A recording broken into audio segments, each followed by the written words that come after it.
It was a cool, windy summer night in the small town of Malinalco, Mexico. Margarita was expecting her first child, almost 7 months pregnant. She and her husband Raul were eager for the baby's arrival and had already started preparing. After a long day of rearranging their room for the newcomer, Margarita stood by the window, taking in the cool summer breeze. What a peaceful night. She closed her eyes, when suddenly she heard the sound of a baby from inside the room.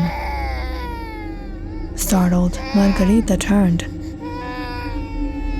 staring at the new crib where the sound of the baby's cry was coming from. But how could that be?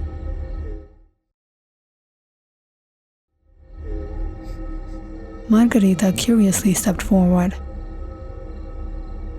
surprised to see a beautiful baby laying inside. Where did this child come from?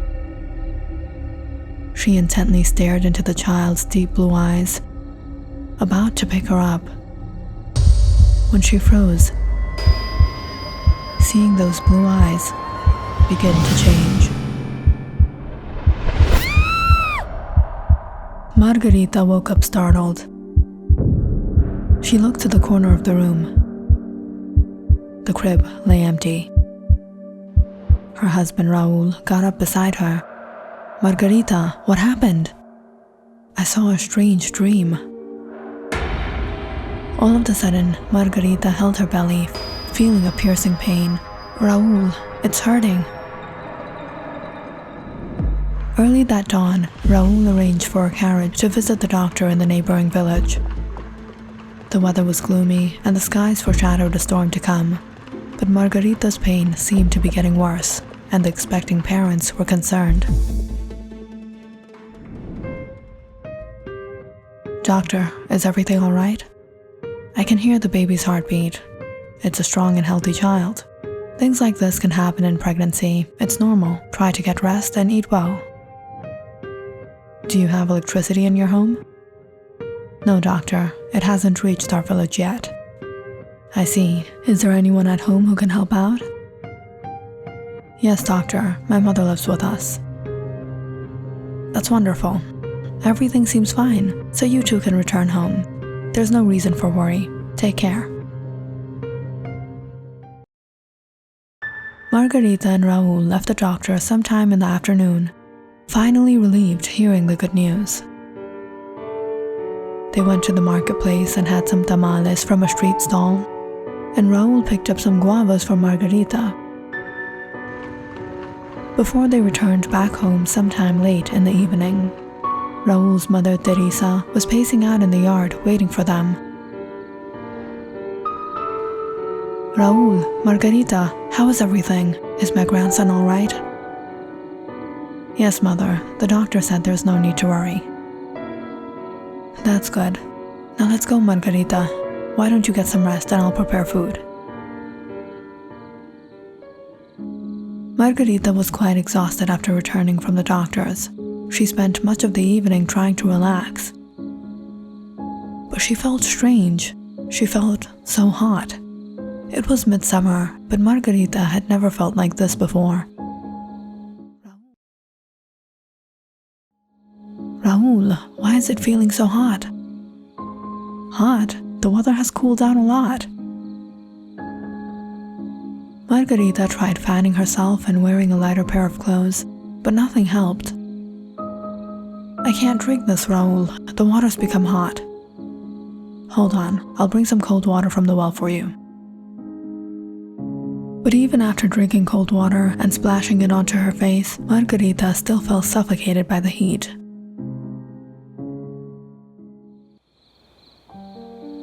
That night, she lay in bed, wide awake, feeling like her skin was burning. But strange as it was, Raul was sleeping sound. Margarita slipped out of bed and went out to the back to catch a breath of air. She looked out to the pond, just a walk away from the house. Back when she was living in her father's home, she would go to the lake nearby her home to swim or bathe. But after she got married and moved here, one of the first things she was told was not to go near the pond or the tamarind tree near the pond. But tonight, in this condition, Margarita was tempted to take a dive. She passed a glance back inside. Her mother-in-law and Raul were sleeping. She would just go in for a while, cool down her body, and keep her hair dry. No one would know. So Margarita walked out to the pond.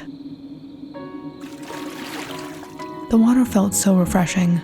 The cool breeze now felt so comfortable. "What are you doing here in the pond at this time?" Margarita was startled to see it was her neighbor, Leticia. They both shared the same well. She must have seen her when she came to take water. I was feeling really hot, so I thought I'd cool down. No, not in this pond. This water isn't good." "But the water is so clear. There aren't any fish in this pond." "Even so, if you're feeling hot, I'll pick some water for you from the well. Take a bath instead." Margarita found the matter quite odd, but since Leticia insisted, she got out and followed her to the well. Leticia picked up a bucket of water and Margarita washed off. "Why doesn't anyone use this pond? Everyone has only told me not to go in it." "There is no reason." That night, Margarita returned home and was finally able to get some sleep.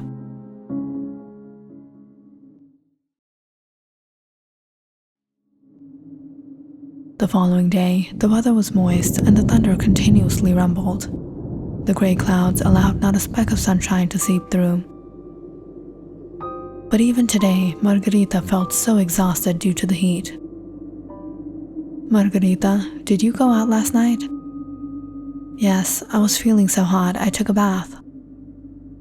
"Who picked up the water for you?" "Leticia was there. She helped me."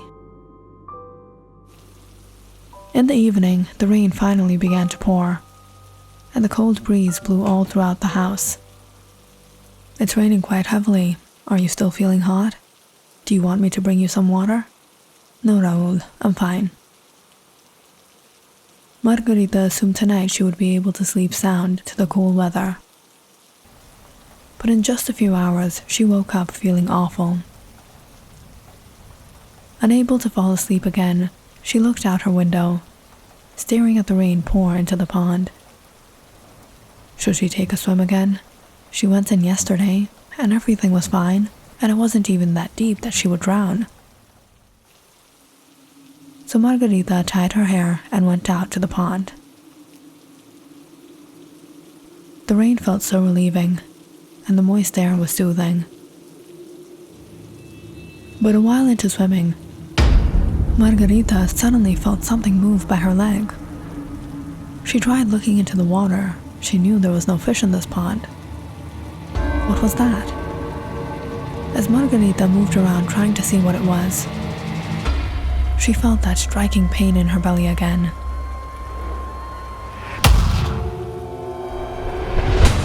And this time, when she looked under, she froze seeing something glow in the water. Those same eyes. Hearing her scream, Raul hurried out to see Margarita in the water. "Margarita, what are you doing out here in the pond? What happened?" "Raul, I was feeling so hot. I came to cool off in the rain and the pain suddenly started again." Raul hurried to help Margarita out and took her inside. She lay in bed, struggling with immense pain all night. When Teresa heard what happened, she spent the night by Margarita's side, trying to fan her, putting a cold cloth on her, but nothing seemed to help. "Margarita, the carriage is here. Let's go."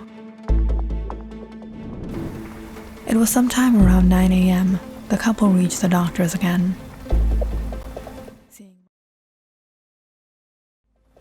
Seeing Margarita's condition, the doctor immediately brought her inside.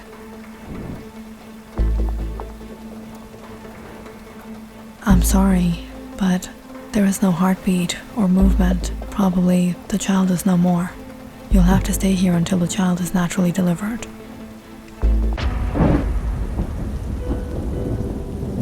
The rain became much heavier now, and the streets too began to flood.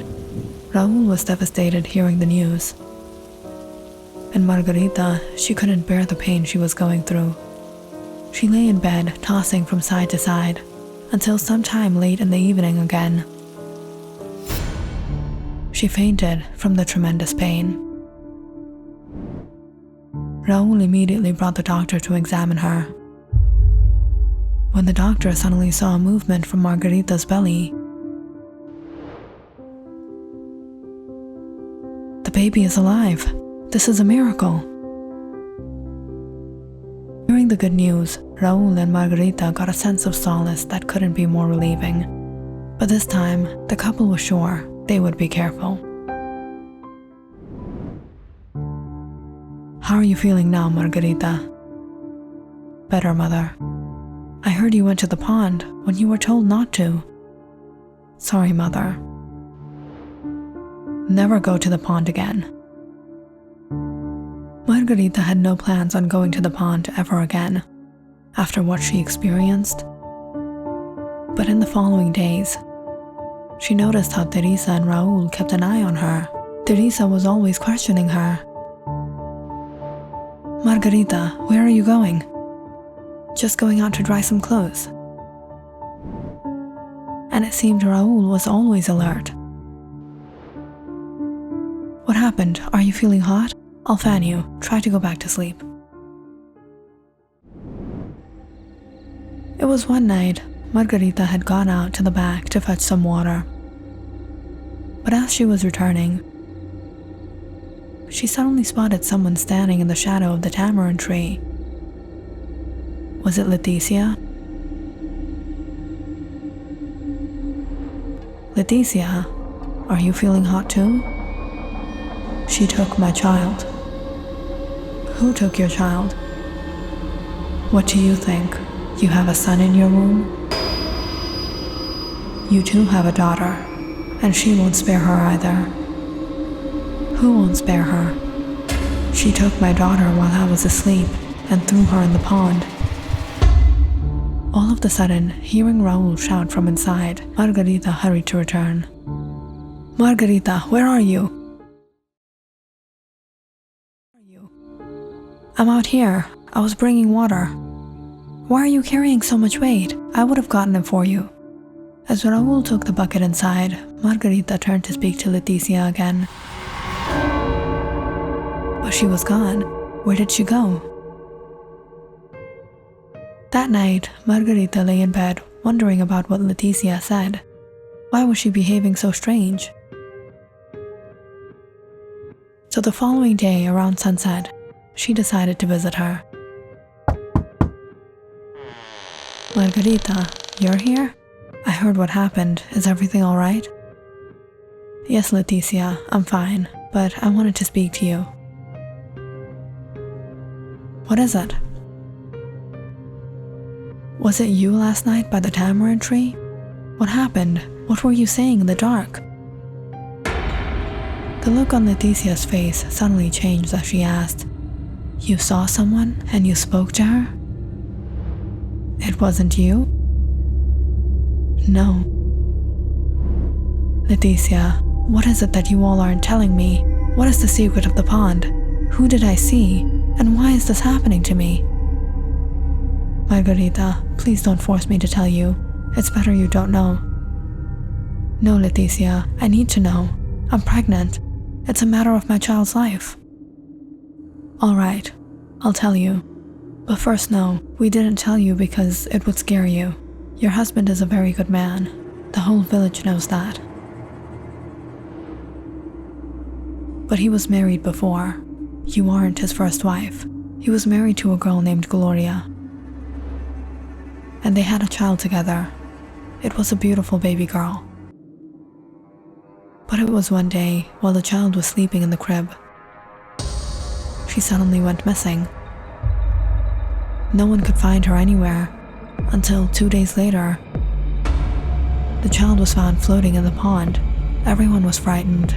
No one could think of any explanation as to how the child got there from the crib. But it was after the child's death that Gloria started to go insane. And then she too was found lifeless, having hung herself from the tamarind tree.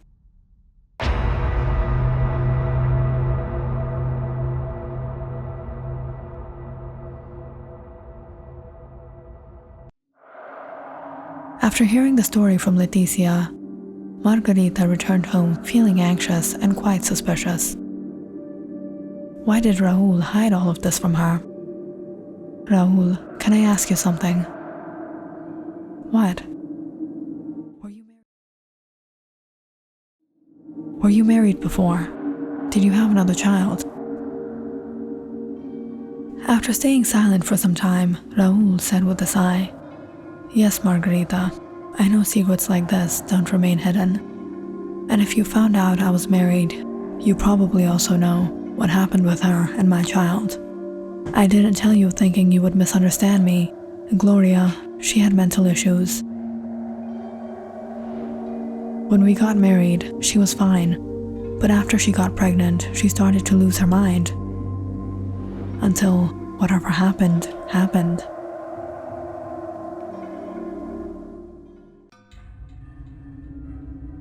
Speaking to Raul only raised Margarita's suspicion. Could it be that it was him who had taken his daughter's life? And then Gloria's? Was it Gloria's she had seen by the tree? Who had she been speaking of? She took my child.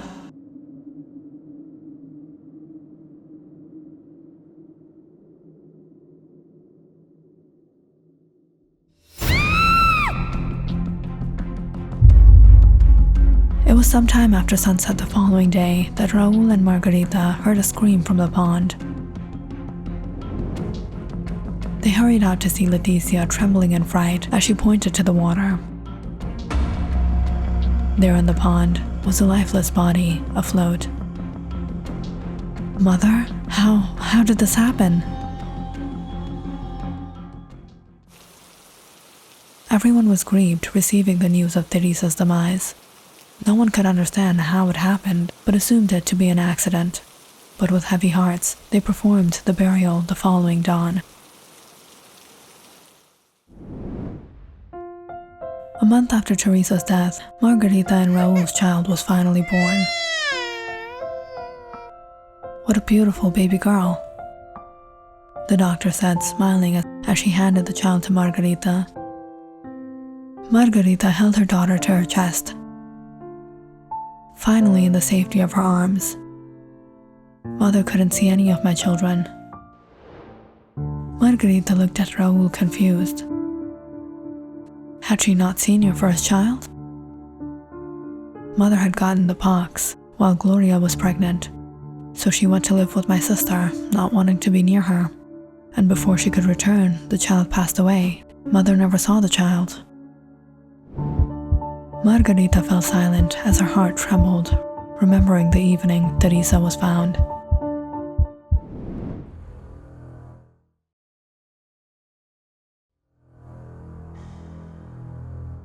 Margarita, what are you doing out here? I came out to pick some tamarind. I'll pick them for you. As Teresa stepped onto a raised root to pick the tamarind, Margarita asked, Mother, haven't you ever gotten into the pond?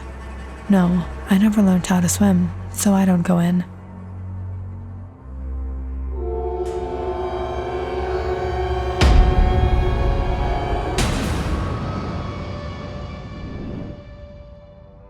It was Margarita who had pushed Teresa into the pond that dark evening, but now, knowing the truth, she was devastated. What had she done?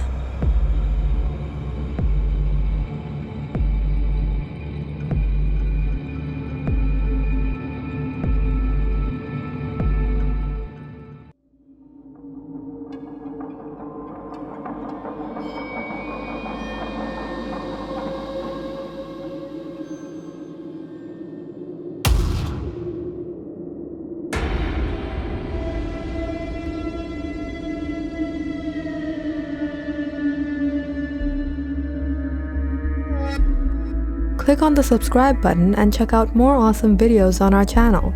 And don't forget to press the bell icon because you know it's interesting.